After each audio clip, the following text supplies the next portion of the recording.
하나님의 큰 은혜가 오늘 예배 참석한 성도 여러분들이 함께 하시기를 예수님의 이름으로 축복합니다.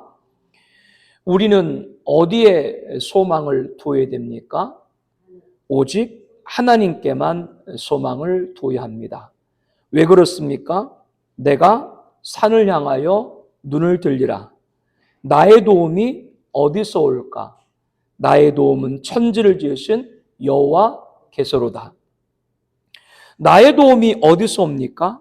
나의 도움은 하나님에게서로다 라고 말씀을 하십니다. 그 하나님은 어떤 분이세요? 하늘과 땅을 만드신 창조자이시죠. 천지를 만드신 하나님이 나의 도움이신 겁니다. 그럼에도 인간들은 다른 곳에서 도움을 찾으려고 합니다. 당장 눈에 보이는 곳에서 도움을 요청합니다. 그 대상이 사람일 수 있습니다. 우리는 살아가면서 경험적으로 사람으로부터 도움을 받은 적도 있습니다. 그렇기 때문에 사람에게 기대할 때도 있습니다. 그러나 설사 나에게 큰 도움을 준 사람이라도, 내게 큰 은인이라고 할지라도, 나의 삶에 전환을 가져다 준 분이라고 할지라도 하나님에게는 비교할 수가 없는 것이죠. 왜 그렇습니까? 오늘 본문을 보면 나의 도움이신 하나님이 나를 지키시는데 어떻게 지키신다고 말씀을 하고 계신가요? 하나님은 졸지도 아니하시고 주무시지도 아니하시며 그늘이 되시고 우리의 출입을 지금부터 영원까지 지키신다라고 하셨기 때문입니다. 여기에 어떤 사람의 도움이 비교가 될 수가 있겠어요? 내 인생을 살아오면서 나에게 큰 도움을 준 사람이 있습니다. 큰 인연이 있습니다. 삶의 전환을 가져다 준 분도 있습니다. 멘토라고 불리는 분들이죠. 그러나 그분들이 나를 위해 졸지 아니하고 자지 아니하고 항상 그늘이 되며 나의 출입을 영원까지 지켜줄 나의 도움을 줄 수 있는 분은 아닌 것이죠. 설사 그렇게 하고 싶은 사람이 있어도 인간의 한계는 영원히 지킬 수가 없는 것입니다. 여기서 우리는 사람의 제한된 영역을 알아야 됩니다. 사람의 도움은 일시적이요, 지역적이고 한정적일 수밖에 없습니다. 자원을 파고파면 고갈되듯이 사람의 도움도 창고가 바닥나면 끝이라고 하는 것을 알아야 됩니다. 그러나 창조자이신 하나님, 무에서 유를 만드시는 창조자이신 하나님은 졸지 아니하시며 주무시도 아니하시며 그늘 되시며 우리의 출입을 지금부터 영원까지 지키시는 그 하나님은 지금도 이 자리에 영으로 거하시는 줄로 확신합니다. 그 하나님, 나의 도움이신 그 하나님, 시편 1편 3절에 이렇게 말씀을 하고 있죠. 그는 시냇가에 심은 나무가 철을 따라 열매를 맺으며 그 잎사귀가 마르지 아니함 같으니 그가 하는 일에 형통하리로다. 가람이 없는 샘의 수원이신 것이죠. 잠언서 3장 9절 10절에 이렇게 말씀을 합니다. 내 재물과 내 소산물의 처음 익은 열매로 여호와를 공경하라. 그리하면 내 창고가 가득 차고 내 포도주에 새 포도즙이 넘치리라. 다함이 없는 양식의 곡간이신 것이죠. 마태복음 6장 31절에는 이렇게 말씀을 하고 계시죠. 그러므로 염려하여 이르기를 무엇을 먹을까, 무엇을 마실까, 무엇을 입을까 하지 말라. 이는 다 이방인들이 구하는 것이라. 너희 하늘 아버지께서 이 모든 것이 너에게 있어야 할 줄을 아시느니라. 그런즉 너희는 먼저 그의 나라와 그의 의를 구하라. 그리하면 이 모든 것을 너희에게 더하시리라. 멈춤이 없는 필요의 공급이신 분입니다. 이렇게 하나님은 가람이 없는 수원이시고 다함이 없는 곡간이시고 멈춤이 없는 공급이신 것이죠. 그러므로 나의 도움은 천지를 지으신 여호와께서로다 라는 시편 기자의 고백이 저와 여러분 우리의 고백이 되기를 축복합니다. 이렇게 졸지 아니하시며 주무시지도 아니하시며 그늘이 되시며 우리의 출입을 지금부터 영원까지 익히시는 나의 도움이신 하나님은 첫 번째로 우리를 실족하지 않게 하신다라고 하십니다. 본문 시편 121편 3절에 이렇게 말씀을 하고 계시죠. 여호와께서 너를 실족하지 아니하게 하시며 너를 지키시는 이가 졸지 아니하시리로다. 실족하지 않게 하신다. 이 또한 사람과 차별되는 것입니다. 사람은 내가 미워하는 사람 때문에만 실족을 당하게 되는 것이 아닙니다. 내가 도움을 받는 사람으로부터도 실족을 당하게 됩니다. 왜? 내가 도움을 받는 사람으로부터도 실족을 당하게 되는 것일까요? 그것은 내가 더 필요한데 나를 계속 도와주지 않기 때문에 나를 도와주는 사람에게서도 실족을 당하게 되는 것이죠. 그러나 하나님은 우리를 실족하지 않게 하십니다. 나에게 도움을 줄 사람으로 알았는데 도움을 받지 못했을 때 실족하게 된다고 하는 것은 그 사람에게 실망을 하게 된다고 하는 것이죠. 실망이라고 하는 것이 얼마나 큰 상처인가 우리들은 경험적으로 그 마음 아픈 그 상처를 경험적으로 우리들은 잘 알고 있습니다. 그러나 하나님은 우리를 실족하지 않게 하신다라고 하는 것은 하나님께서는 내게 실망하도록 하지 않으신다라고 하는 말씀입니다. 그리고 더 중요한 사실은 저와 여러분 우리가 하나님을 실망시켜 드린 적이 있어요, 없어요? 많지요. 내가 하나님을 실망하게 해드린 일이 얼마나 많습니까? 그럼에도 하나님은 내게 실망하지 않으신다. 이 하나님께서 나를 실족하지 않게 하신다라고 말씀을 하고 계신 것이죠. 왜냐하면 하나님은 자기가 택한 백성을 절대로 실족하여 실망하여 넘어지지 않게 하시기 때문이죠. 하나님의 부르심에는 후회하심이 없느니라고 로마서 11장 29절에 말씀합니다. 내가 너를 구속하였고 내가 너를 지명하여 불렀나니 너는 내 것이다. 이렇게 택한 자에게 이사야 43장 2절에 이렇게 말씀을 하고 계시죠. 내가 물 가운데로 지날 때 내가 너와 함께 할 것이라. 강을 건널 때 물이 너를 침몰하지 못할 것이며 내가 불 가운데로 지날 때 타지도 아니할 것이요 불꽃이 너를 사르지 못하리라. 하나님은 자신이 택한 백성은 절대로 실족하지 않게 하신다. 이렇게 여기에서도 말씀하고 계신 것이죠. 강을 건널 때도 물이 너를 침몰하지 못하게 할 것이고 불 가운데로 지날 때도 타지 아니하고 불꽃이 너를 사르지 못하게 할 것이다. 이렇게 하나님은 자기가 택한 백성은 절대로 실족하여 실망하지 않게 끝까지 지키신다라고 말씀을 하는 겁니다. 여러분들 이 노래 찬양 다 아시죠? 하나님 한 번도 나를 실망시킨 적 없으시고 언제나 공평과 은혜로 나를 지키셨네. 오신실하신 주, 오신실하신 주,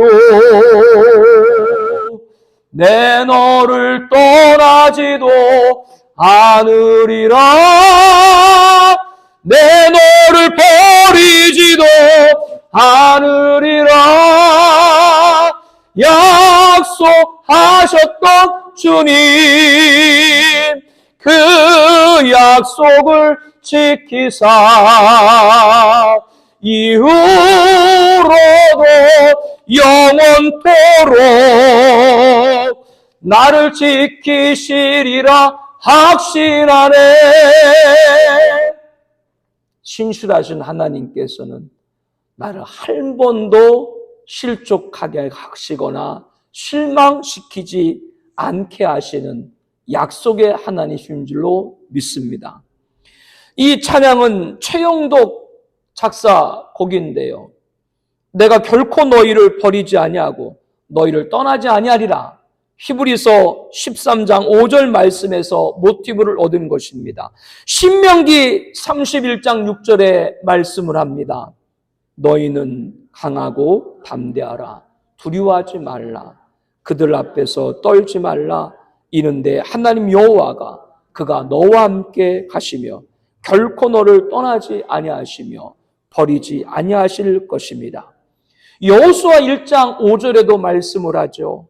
내 평생에 너를 능히 대적할 자가 없으리니 내가 모세와 함께 있었던 것 같이 너와 함께 있을 것입니다. 내가 너를 떠나지 아니하며 버리지 아니하리니. 아멘. 졸지 아니하시며 주무시지도 아니하시며 그늘이 되시며 우리의 출입을 지금부터 영원까지 지키시는 나의 도움이신 하나님은 나를 실족하지 않게 하십니다. 결코 우리를 버리지도 아니하고 떠나지 아니하신다라고 약속하셨기 때문입니다. 나로 실망하지 않게 하십니다. 이 말씀 안에는 설사 사람이 볼 때는 실족하여 실망스러움이 들려고 할 때도 하나님은 그런 사람에게라도 실망하지 않는 분이신 줄로 믿습니다. 실족하여 실망하지 않게 됨이 중요한 이유는 내가 변하기 때문입니다. 사람에게 실족하여 실망하게 되면 내가 어떻게 변해요? 불신을 갖게 됩니다. 사람을 믿지를 못하는 것이죠. 우리가 그런 말을 합니다. 다른 사람들이 다 내 마음 같은 줄 아느냐. 그런데 그 말을 하는 사람들이 청년들이에요? 어른들이에요? 어른들입니다. 인생의 산전수전을 다 겪은 분들이 이런 말을 하는 것이죠. 지난 시간을 살아오면서 여러 사람들을 보면서 배반을 당해 보았기 때문입니다. 사람 때문에 실족한 것입니다. 그 큰 실망을 가졌었던 것이죠. 그렇게 나도 모르게 사람을 불신하는, 사람들을 믿지 못하는 사람으로 변화되게 됩니다. 교회에서도 사람은 무슨 대상이 아니라고 그래요? 믿음의 대상이 아니라고 말을 합니다. 맞는 말입니다. 그러나 사람이 믿음의 대상이 아니라고 나로 실족하게 하여 실망한 그 사람에게 사랑까지 그치라. 그 말이 아니라는 것을 우리들이 알기를 원합니다. 하나님이 나를 실족하지 않게 하신다고 하는 것은 내가 설사 사람에게 실족하여 실망이 엄습해오는 순간에도 그 사람을 미워하지 않고 그 영혼에 대한 사랑을 그치지 않는 우리가 되기를 원하시는 것이 누구의 마음이에요? 실족하지 않으시는 하나님의 마음입니다. 우리들이 실망을 준 사람이라고 할지라도, 그래서 그 사람을 믿지 않는다고 할지라도 그 사람에 대한 무엇을 그치지 말라고요? 사랑은 그치지 말아야 하는 겁니다. 그러한 성도는 사람에게 실족하지 않아요. 연약한 사람이니까 저렇게 하는구나, 배반하는구나, 오히려 그를 위해 기도하고 사랑하게 되죠. 이게 실족하지 않게 하시는 하나님, 그 하나님의 사랑으로 사랑하는 우리의 모습이어야 하는 것이죠. 예수님께서는 공생애를 시작하시고 얼마 되지 않아서 요한복음 6장 64절에 제자들에게 이런 말씀을 하셨어요. 아니한 자들이 있느니라 하시니 이는 예수께서 믿지 아니한 자들이 누구며 자기를 팔자가 누구인지 처음부터 아심이로라. 예수님은 자기의 제자 가운데 자기를 팔자가 누구인지 이미 아셨다 그 말이죠. 그가 누구를 가리키는 거예요? 가룟 유다죠.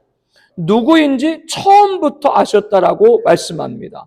그리고 3년이 지났어요. 잡히시기 전날 밤 제자들과 마지막 식사에서 요한복음 13장 21절에 말씀을 합니다. 예수께서 이 말씀을 하시고 심령이 괴로워 증언하여 이르시되 내가 진실로 진실로 너희에게 이르노니 너희 중 하나가 나를 팔리라. 바로 자신 앞에서 함께 식사를 하고 있던 가룟 유다를 지칭하고 있는 것이죠. 이 말씀하는 것이 얼마나 고통스러웠으면 심령이 괴로워 증언하였다라고 기록하고 있습니다. 왜 그렇습니까? 배반자, 그것도 자신과 3년 동안 동고동락했던 제자가 자신을 팔았으니 심령이 괴로워 증언을 하신 것이죠. 그러나 예수님은 마지막 자리에서 제자들의 발을 친히 씻기셨는데요. 그때 가룟 유다의 발도 씻기셨어요? 안 씻기셨어요? 씻겼습니다. 식사를 하시면서 떡을 떼어 주셨을 때 가룟 유다에게도 떡을 떼어 주셨어요? 안 떼어 주셨어요? 혼란스러워요? 떼어 주셨어요. 식후에 잔도 역시 가룟 유다에게 어떻게 했어요? 주셨습니다. 왜 그렇게 하셨습니까? 요한복음 13장 1절에 자기 사람들을 사랑하시되 끝까지 사랑하시니라. 우리 한번 따라서 해주시겠어요? 자기 사람을 사랑하시되 끝까지 사랑하시느니라. 제자들의 발을 씻기시고 최후의 만찬을 하시기 직전에 예수님께서 하신 말씀인 거죠. 자기를 배반할 걸 알고도 실족하여 실망하지 않고 예수님은 끝까지 무엇을 베푸신 거예요? 사랑을 베푸신 것이죠. 그렇기 때문에 예수님은 실족함을 당하지 않는 겁니다. 그렇기 때문에 예수님은 우리를 실족하게 하지 않을 줄로 믿습니다. 그렇기 때문에 우리들은 사람이 배반할지라도 그 사람의 믿음의 대상은 아니지만 끝까지 무엇을? 사랑을 그치지 않아야 우리가 실족하지 않게 될 줄로 압니다. 그것을 가르쳐주는 것이죠. 그러므로 예수님은 배반자로 인하여 실족하여 실망하지 않고 사람은 믿음의 대상이 아니지만 사랑을 그치지 않으심을 보여주신 겁니다. 배반하는 사람이 변하는 것이지 우리가 변해서는 안 될 줄로 압니다. 그것을 우리들이 잘 지켜야 돼요. 우리가 지켜야 될 걸 잘 지킬 줄 알아야 됩니다. 그것을 예수님께서는 변하지 않는 걸 보여주신 것이죠. 하나님이 실족하지 않게 하시는 것이 무엇인지를 보여주는 것입니다. 실족하여 실망하지 않아야 됨이 중요한 이유는 내가 변하기 때문이라고 말씀을 드렸습니다. 사람에게 실족하여 실망하게 되면 내가 어떻게 변화된다고요? 불신을 갖게 됩니다. 여러분, 이 말씀이 여러분에게 어떻게 받아들이게 되실지는 잘 모르겠지만 그냥 속는 줄 알면서 그냥 속아줘요. 자기가 깨닫겠지. 그냥 그렇게 하고 속는 줄 알면서 속으라고요. 싫어요? 싫으면 시집을 가든지. 사람을 믿지 못하는 것이죠. 왜?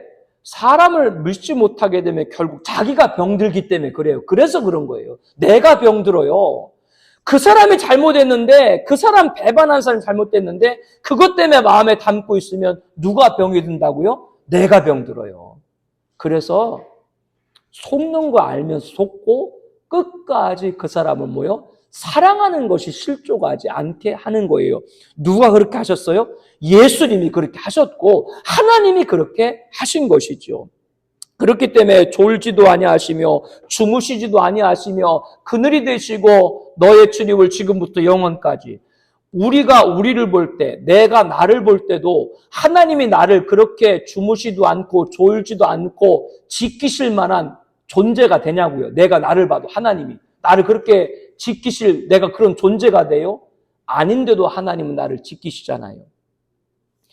나의 도움이신 하나님은 이렇게 실족하지 않게 하십니다. 설사 배반자가 있다고 해도 실족하여 실망하지 않으시는 분인 것이죠. 사람이 믿음의 대상이 아니지만 사랑을 그치지 않는 자가 실족하지 않는 성도임을 다시 한번 반복하여 말씀을 드립니다. 그래야 내 영혼과 육체가 병들지 않고 건강하게 되는 거예요. 즉 내가 살기 위해서라도 사람 때문에 실족하지 않기를 바랍니다. 누구에게도 어떤 환경에도 여건에도 실족하여 실망하지 않는 은혜를 주님의 이름으로 축복합니다. 졸지 아니하시며 주무시지도 아니하시며 그늘이 되시며 우리의 출입을 지금부터 영원까지 지키시는 나의 도움이신 하나님은 첫 번째로 실족하지 않게 하시고요. 두 번째로는 상하지 않게 하십니다. 시편 121편 6절에 말씀합니다. 낮에 해가 너를 상하게 하지 아니하며 밤의 달도 너를 해치지 아니하로다. 사람은 다른 사람을 어떻게 하든지 흠집을 내려고 합니다. 정치권에서 그와 같은 일을 많이 봅니다. 타인을 공격해서 무너뜨려야 자신이 올라설 수 있다라고 생각하기 때문이죠. 참 무서운 세상에서 잔인한 일들이 매일같이 벌어지고 있습니다. 국가적으로는 청산의 기치를 내건 무시무시한 사정의 칼날이 정전권을 겨냥하고 있죠. 이를 반대하는 분들은 현재 정권도 다를 바가 없다며 부정선거 등 음모론을 내세우면서 맞서고 있습니다. 서로의 잘못을 폭로하는 자와 이를 방어하는 자 사이에 극한 대립과 큰 간극을 보이고 있는 것이죠. 부단 이렇게 국가적으로 사회적뿐만 아니라 우리는 개인적으로 눈에 볼 수 없을 뿐이지 우리의 마음은 상함과 해침으로 수없이 찢겨져 있는지도 모릅니다. 사람으로 실족하여 실망함으로 헤어지고 상함과 해침으로 찢겨진 마음, 이 아픔, 그렇게 더 이상 상함과 해침을 받고 싶지가 않습니다. 그러나 눈을 뜨면 나가야 되는 세상, 특히 믿음의 사람들은 생활 현장에서 부딪히는 영적인 충돌 그 자체가 우리가 살아가는 그 자체가 우리를 해하고 우리를 상하고 해칠 수 있는 일들이 이 세상에는 너무 많이 있다는 것을 알아야 돼요. 한 성도님과 잠시 이야기를 나누게 됐는데요. 나름대로 믿음의 영역을 확정하고자 그동안 근무하던 직장을 그만두고 조그만 가게를 열었습니다. 찾아온 고객을 손님 차원이 아니라 같은 교회 성도님, 우리 집의 가족 수준으로 대해서 고객을 맞이를 했어요. 선하게 대하면 선하게 응대할 줄 알았던 것이죠. 그러나 세상은 필요와 이익이 부합될 때 좋은 것이지 그것이 성립되지 않으면 냉정하지 않습니까? 그로 인해서 많은 상함과 해침을 받은 것이죠. 영적인 교감과 비즈니스 마인드가 서로 충돌을 하는 겁니다.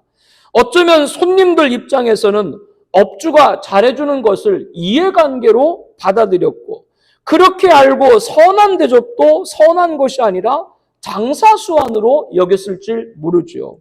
이렇게 성도들은 어떤 물리적인 상함과 해침이 아니더라도 영적인 충돌로 인해 가지고 세상에서 다른 사람들에게 상함과 해함을 받게 되는 일이 많이 있는 거예요. 이러한 우리에게 졸지 아니하시며 주무시지도 아니하시며 그늘이 되시며 우리의 출입을 지금부터 영원까지 지키시는 나의 도움이신 하나님은 낮의 해가 너를 상하게 하지 아니하며 밤의 달도 너를 해치지 아니하리라 이렇게 말씀을 하시죠. 낮의 해가 상하게 하지 아니하며 밤의 달이 해치지 않게 하신다고 하는 것은 나의 도움이신 하나님은 밤낮 항상 우리와 함께 우리를 지키신다는 말씀인 줄로 믿습니다. 그러므로 대적자들이 나의 약점을 트집 잡아가지고 상하게 하고 나의 허점을 파고들어서 해치지 못하도록 한다라고 하는 것이죠. 밤낮 항상 지키신다는 것입니다. 예수님께서 40일 금식 기도를 하시고 광야에서 마귀의 시험을 받았습니다. 그 시험 가운데 마귀가 예수님을 아주 높은 곳으로 이끌어서 이렇게 말을 하죠. 누가복음 4장 9절 11절입니다. 예루살렘으로 가서 성전 꼭대기에 세우고 이르되 내가 만일 하나님의 아들이거든 여기서 뛰어내리라. 기록되었으되 하나님이 너를 위하여 그 사자들을 명하사 너를 지키게 하시리라 하였고 또한 그들이 손으로 너를 받들어 내 발이 돌에 부딪히지 않게 하시리라 하였느니라. 이때 이 마귀가 예수님에게 시험한 것, 이 말이 바로 성경을 인용한 거예요. 마귀가 무엇을 가지고 예수님을 시험했다고요? 말씀을 인용해서 예수님을 시인했다라고 하는 것이죠. 시편 91편 11절 12절 말씀을 마귀가 인용을 해가지고 예수님 무너뜨린 거예요. 네가 지금 여기서 뛰어내려라. 그러면 하나님이 천사를 보내가지고 너의 발을 돌에 부딪히지 않도록 하게 하겠다. 이렇게 지금 마귀가 성경을 가지고 인용해서 예수님을 시험하는 것이죠. 여기서 우리들에게 무엇을 가르쳐주고 있습니까?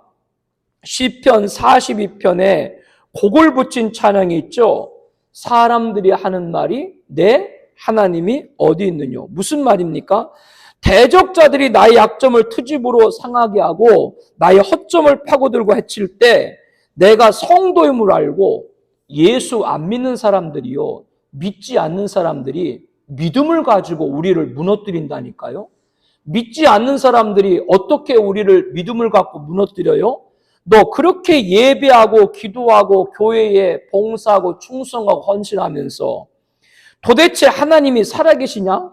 왜 항상 그러냐? 이렇게 의심반조소반으로 안 믿는 사람들이 믿음을 가지고 우리를 무너뜨리려 하는 일들이 종종 있습니다.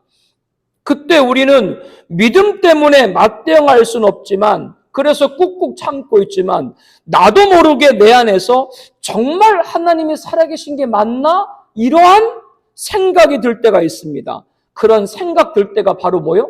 상함과 해함을 받는 거예요.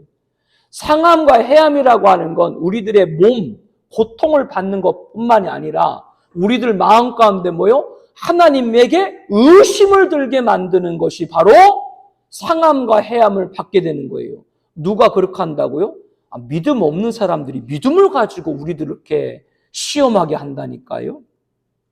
그러면 우리들이 어떻게 해야 됩니까? 시편 42편을 노래한 찬양 여러분들도 다 아시죠? 사람들이 하는 말이 내 하나님이 어디 있느뇨 어디 있느뇨 내가 밤낮으로 눈물 흘리니 주여 어찌합니까? 내 영혼아 내가 어찌하여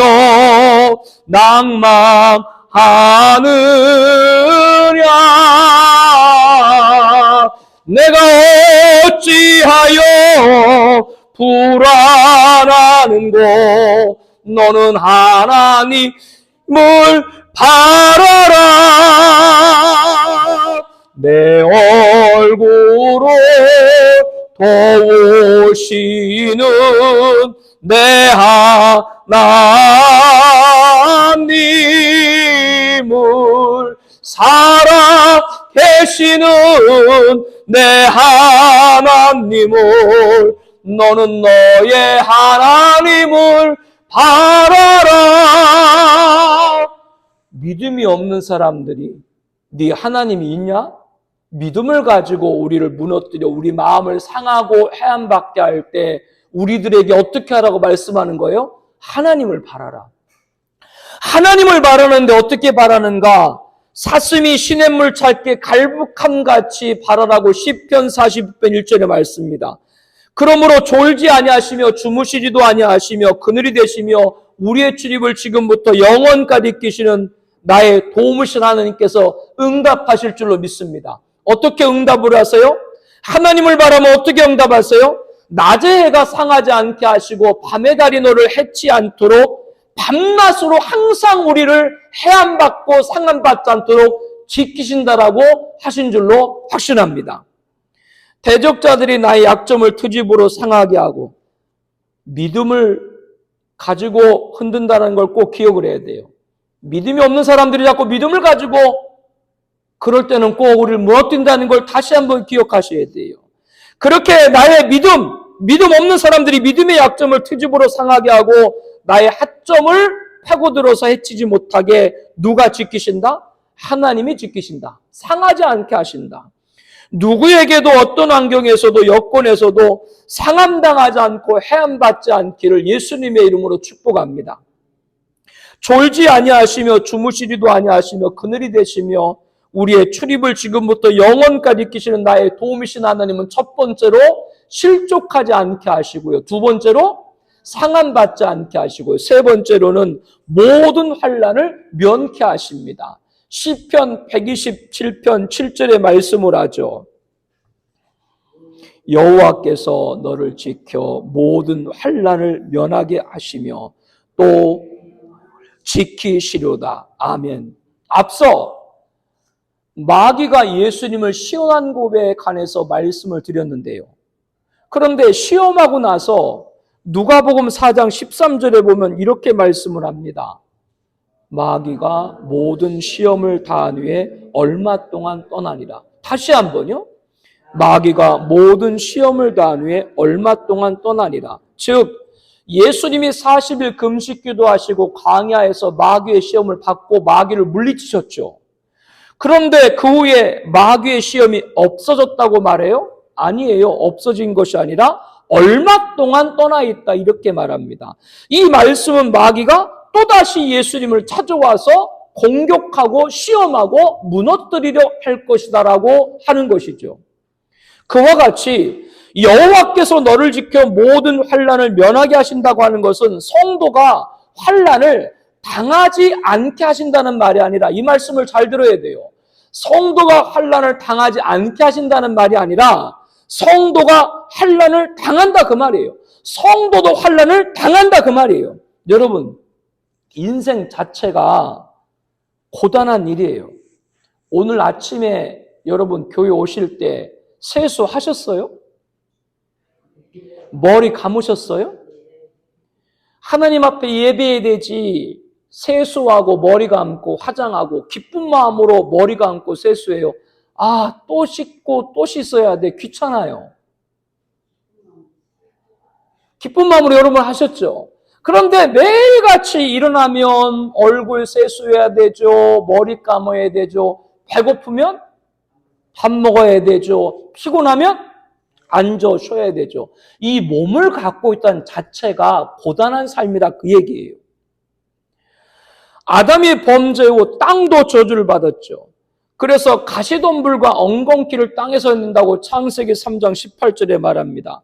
그러므로 창세기 3장 19절에 보면 내가 먹을 것은 밭의 채소인즉 내가 흙으로 돌아갈 때까지 얼굴에 땀을 흘려야 먹을 것을 먹으리라. 내가 그것에서 취함을 입었습니다. 너는 흙이니 흙으로 돌아갈 것이다. 인생 자체가 뭐라고 말씀해요? 얼굴에 땀을 흘려야 먹게 될 것이다. 인생 자체가 이렇게 됐다라고 성경은 말하죠. 그리고 너는 흙이니 어디로? 흙으로 돌아갈 것이라 라고 하신 대로 천국에는 죽음인 것이죠. 한평생 사는 삶이 고단한 것이고 그 말씀하기 뭐예요? 죽이는 거예요. 이것이 인간입니다. 그러므로 태어나서 이 세상에 놓인 자체가 환난인 거예요. 인생 자체가. 그렇게 성도들도 하나님을 믿는다고 천상에 거하는 것이 아니라 이 지상에 있는 동안은 세상에서 뭐를 당해요? 환난을 당한다라고 하는 것이죠. 그러나 만약 이대로 우리도 세상에 살아가면서 환난 당하는 것이 전부라고 한다면 우리가 왜 하나님을 믿어야 되는가 생각해 볼 필요가 있죠. 그렇게 하나님은 우리가 세상에서 환난을 당하나 환난을 면케하신다. 환난을 이기게 하신다라고 말씀을 한 겁니다. 세상에서 너희가 환난을 당하나 담대하라. 세상을 이기었노라 하시리라. 이것을 너희에게 이름은 너희로 내 안에서 축복을 영원토록 누리게 하려 함이라. 담대하라. 이 찬양도 성경에 곡을 붙인 것이죠. 요한복음 16장 33절입니다. 우리 함께 읽을까요? 이것을 너에게 이루는 것은 너희로 내 안에서 평안을 누리게 하려 함이라. 세상에서는 너희가 환난을 당하나 담대하라. 내가 세상을 이기었노라. 아멘. 이 구절 앞에 예수님께서 이 말씀을 하시기 전에 그 바로 앞구절 요한복음 16장 31절에 이렇게 말씀을 하셨어요. 보라, 너희가 다 각각 제 곳으로 흩어지고 나를 혼자 둘 때가 오나니 벌써 왔도다. 그러나 내가 혼자 있는 것이 아니라 아버지께서 나와 함께 계시느니라. 보라, 너희가 다 각각 제 곳으로 흩어지고 나를 혼자 둘 때가 오다니 벌써 왔도다. 이 말씀은 잠시 후면 예수님이 잡히실 것이고 그때 제자들은 다 주님을 버리고 도망할 것이다. 그 말이죠.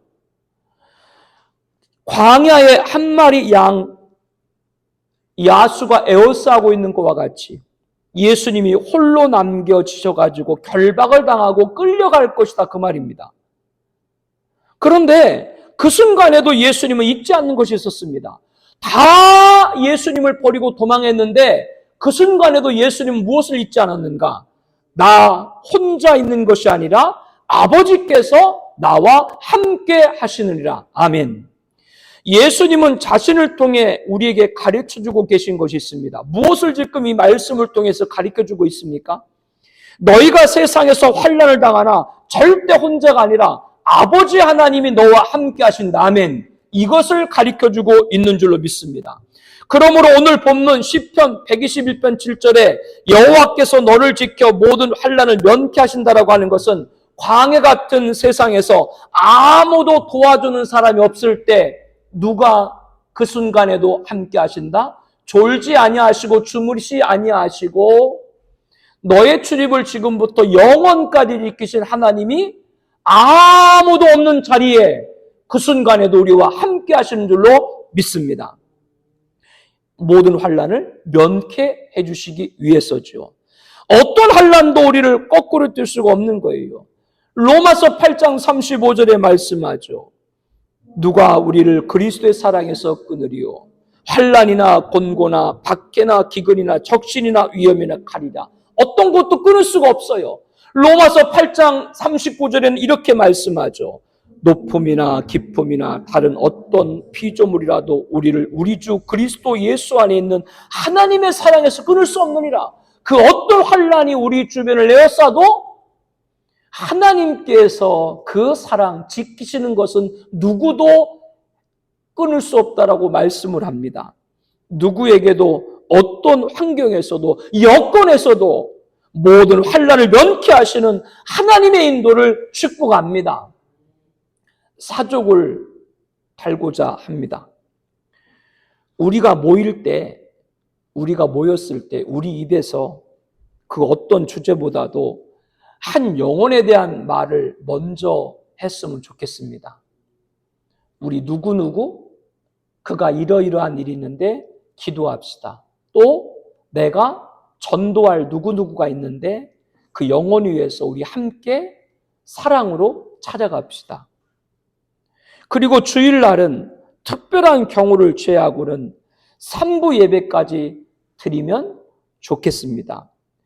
주일 2부 예배 드리고 애찬을 나누고 교제하고 그리고 성경 공부를 하고 3부 예배 때 찬양을 다시 한번 뜨겁게 올려드리고 간절히 기도 시간을 갖고 말씀과 은혜로 체험받는 3부 예배 시간에도 함께 하기를 바랍니다. 저는 우리 청아비전교회 공동체 가족들이 복을 많이 받기를 바랍니다. 어쩌면 소박한 것일지 모르지만 이 작은 일들 하나하나가 여러분에게 큰 은총이 될 것이고 역사로 이루어지게 될 줄로 압니다. 지극히 작은 것에 충성하는 자에게 큰 것을 맡기신다라고 하셨기 때문이죠. 담임 목사가 간곡히 부탁하는 여기에 응하는 성도님들에게 졸지 아니하시고 주무시지 아니하시고 그늘이 되시며 지금부터 영원까지 우리의 출입을 지키시는 그 하나님께서 나의 도움이신 그 하나님께서 실족하지 않게 하시고 상하지 않게 하시고 모든 환난을 면케 하시는 역사가 이루어지시기를 예수님의 이름으로 축복합니다. 우리 함께 기도 제목 나누도록 하겠습니다. 우리 주보사의 간지 있죠? 우리 주보사의 간지 기도 제목 우리 함께 읽도록 하겠습니다. 나의 도움은 천지를 지으신 하나님에게서 옵니다. 졸지 아니하시며 주무시도 아니하시며 그늘이 되시며 우리 출입을 처음부터 영원까지 이끄신 하나님은 가람이 없는 셈이시며 다함이 없는 곳간이시고 멈춤이 없는 공급이십니다. 나의 도움은 천지를 지으신 여호와께서로다. 시편 기자의 고백이 나의 고백이 되게 하옵소서 기도합니다. 두 번째, 하나님은 실족하지 않게 하십니다. 당신은 실망시킨 자라도 끝까지 사랑하십니다. 사람이 믿음의 대상이 아니지만 사랑을 그치지 않는 자가 실족하지 않는 성도입니다. 누구에게도 어떤 환경에도 여건에도 나의 도움이신 하나님을 바라보며 실족하여 실망하지 않게 하옵소서 기도합니다. 두 번째, 하나님은 상하지 않게 하십니다. 하나님은 대적자들이 나의 약점을 투집으로 상하게 하고 나의 허점을 파고들어 해치지 못하게 하십니다. 누구에게도 어떤 환경에서도 여건에서도 나의 도움이신 하나님을 바라보며 상함을 당하지 않고 해함을 받지 않게 하여 주시옵소서 기도합니다. 네 번째, 하나님은 모든 환난을 면케 하십니다. 우리가 세상에서 환난을 당할 때 모두 떠날지라도 하나님은 여전히 계십니다. 누구에게도 어떤 환경에서도 여건에서도 나의 도움이신 하나님을 바라보며 담대하게 모든 환난을 이기게 하여 주시옵소서. 이 제목 놓고 우리 함께 통성으로 기도하겠습니다.